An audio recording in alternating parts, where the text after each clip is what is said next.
শোনো, আমরা বৌমা না, আমরা হলাম বোমা। আমরা আমাদের স্বামীর মুখের ওপরে তারই মায়ের নামে বদনাম করার দম রাখি। এই তোমার মা নিজেকে কি মনে করে? তোমার মা আমাকে এটা কিভাবে বলল?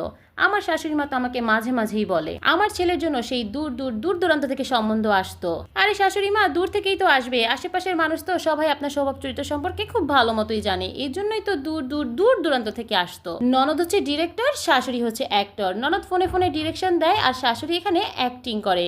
ননদ যদি হয় পেট্রোল, শাশুড়ি হচ্ছে দিয়াশলাই। তবে ঢোল তবলা বাদক স্বামীই হয়। যার কথাই শুনবেন ফাঁসবেন তো ওই মালটাই। প্রত্যেকটা শাশুড়ি বলবে, ওম্মা এটাও শিখে আসো নাই, ওম্মা এটাও করতে পারো না, তোমার বাবা মাকে কিছুই শিখা নেই। শোনেন শাশুড়ি মা, সেটা আমার বাপের বাড়ি, সেটা কোনো শিক্ষা প্রতিষ্ঠান না।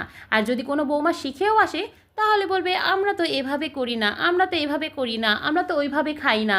আরে এত সমস্যা তাহলে নিজে গিয়ে করেন। বউ ঘরে আসার পরে তারা কোনো কাজই করতে পারে না, সব কাজ নাকি তারা ভুলে যায়, তারা অসুস্থ হয়ে যায়। তাহলে বউ আসার আগে এই কাজগুলো কে করতো? আমি বুঝি না, উনি কি শাশুড়ি নাকি প্রিন্সিপাল? সবসময় তার থেকে পারমিশন নিতে হবে। May I go to market, may I go to বাপের বাড়ি, ডাব্বে মে ডাব্বা, ডাব্বে মে আলু। সব শাশুড়াই এক নম্বরের চালু।